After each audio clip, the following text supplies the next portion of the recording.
मैं आपके सामने अब कुछ टाइप्स ऑफ डीमंस अब ज़रा मैं बात करूँगा कल्चरली और हिस्टोरिकली। ठीक है। क्या कॉन्सेप्ट रहा है इनका, इन बीइंग्स का। तो सबसे पहले आर्कन्स, इनका बहुत जिक्र आता है, और ये नॉस्टिसिज्म जो है क्रिश्चियनिटी का की एक ब्रांच 2nd सेंचुरी में जब ये ग्नोस्टिक्स राइज हुए तो इनके मिस्टिसिज्म, जैसे हमारे यहाँ सूफीज़म का एक पूरा बिलीफ सिस्टम है, इस तरह ये इनके सूफीज़ आप कह लें ग्नोस्टिक्स हैं क्रिश्चियनिटी के।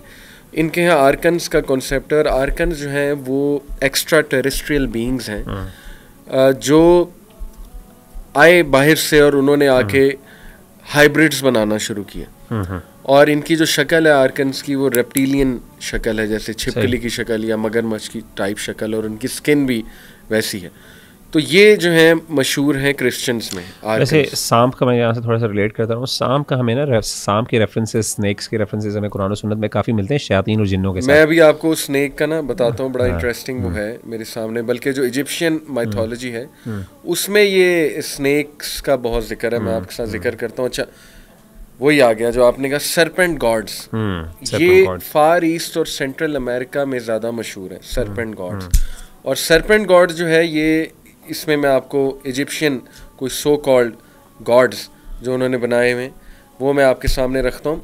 वज्जत, ये स्नेक गॉड है इजिप्ट का, सो कॉल्ड गॉड। इसी तरह है रेनेन्यूटिट, इजिप्शियन स्नेक गॉडेस है। नेहब काउ, यानी ये बहुत ही अजीबो गरीब से नाम है, ये भी snake god, so called snake god. फिर Meretseger, Egyptian snake goddess of mercy and punishment. अब आप देखें ना, ये सारे characters, serpent god, snake god, तो देखिए स्नेक का भी कोई बड़ा गहरा ताल्लुक है उस शक्ल का, डेफिनेटली। तभी तो ये फोकलोर्स में और इन कल्चर्स में बहुत ज़्यादा इनका जो है तस्करा आता है। एक तो कुरान मजीद में हदीस में जिक्र आ गया ना, कुरान मजीद में हदीस में जिक्र है इसका जिन्नात का, यानी ख़ासतौर पे सांप के बारे में। बड़ा मशहूर वाक़या, नबी सल्लल्लाहु अलैहि वसल्लम के दौर में एक नौजवान जो था वो, उसको डेथ हो गई थी बाकायदा, और अल्लाह के रसूल सल्लल्लाहु अलैहि वसल्लम ने कहा था कि बहुत से अब जिन्नात जो हैं अब मदीना के अंदर मुसलमान हो चुके हैं। और आपने ये सही मुस्लिम की हदीस है, बिल्कुल ऑथेंटिक। तो आप अबू सईद खुदरी रज़ियल्लाहु ताला ने जिक्र की, उन्होंने कहा कि जब तुम में से कोई भी बंदा अपने घर के अंदर सांप देखे तो उसको 3 दिन की मोहलत दे, कि 3 दिन के अंदर चले जाओ और अल्लाह की पनाह हो तो हमें इस शर से निकालो, अगर वो दोबारा नजर आए तो उसको कत्ल कर दो।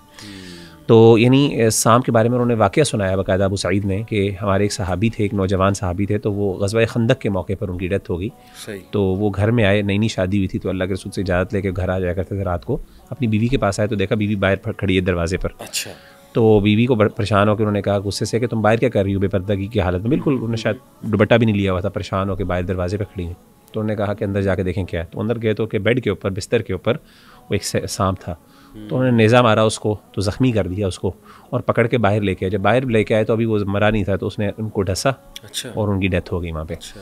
तो अल्लाह के रसूल सल्लल्लाहु अलैहि वसल्लम ने वहाँ पे जब वाक़या हुआ तो आप सल्लल्लाहु अलैहि वसल्लम ने कहा कि नहीं। तो सांप जो है, इसके बारे में उलमा का ये जिक्र है कि घरों के अंदर जो ख़ास तौर पे सांप हैं उनके लिए ज़रूरी है कि आप उनको मोहलत दो, स्पेशली जब आपको पता हो कि वो जहरीले नहीं। अगर तो जहरीले हैं तो फिर तो फ़ौरन आप उसको मार सकते हो, उसको आप निकालो। तो इसमें सांप का, अच्छा एक और चीज़ बड़ी इंटरेस्टिंग है, ये जो है ना, वो जो हदीस आती है, अल्लाह के रसूल ने फरमाया कि शैतान जो है वो अपना, इबलीस जो है वो अपना तख्त पानी के ऊपर रखता है अल्लाह ताला को, जो है ना अल्लाह ताला को कॉपी करने के लिए, लियाज़ु बिल्लाह। उस हदीस में मुस्नद अहमद की रिवायत के अंदर जिक्र है कि उसके इर्द गिर्द सांप होते हैं। अच्छा। यानी सांपों का वहाँ पे भी जिक्र है। और इस तरीके से आपको पता है कि क्रिश्चियन जो ट्रेडिशन है उसके अंदर शैतान जो है वो सांप की शक्ल में आया था, हज़रत आदम अलैहिस्सलाम सरपेंट की शक्ल में। तो सांप के रेफरेंसेस हमें बहुत ज़्यादा मिलते हैं। तो जो ख़ास तौर पे जो स्नेक गॉड है या गॉडेसेस हैं, ये तो डायरेक्ट रेफरेंसेस हैं। सन गॉड जो है, इसके भी रेफरेंसेस बहुत मिलते हैं। हॉरस के, हारिस जो है वो शैतान का नाम है, तो हॉरस उससे से रेलिवेंट है। तो द सन गॉड, और आपको पता है हदीस में ये भी जिक्र आता है कि अल्लाह के रसूल ने फरमाया कि जब शैतान वो अपनी जो पूजा करवाता है तो वो जब शैतान गुरूब, यानी वो गुरूब होने लगता है, तो वो उसके सामने आ रहा था अपने सिंगों के दरमियान। तो इनके बड़े रेफरेंसेस बिल्कुल सही हदीस के अंदर मिलता है। तो ये हारिस नाम नहीं रखना चाहिए, इस पे उलमा क्या कहते हैं? नहीं, हारिस रखा जा सकता है, अल्लाह के रसूल ने बाद में इसकी इजाज़त भी दे दी थी। अच्छा, हाँ, तो लेकिन वैसे ही शैतान का नाम था, शैतान पहले नाम रखा करता था, बाद में इसकी इजाज़त मिल गई थी।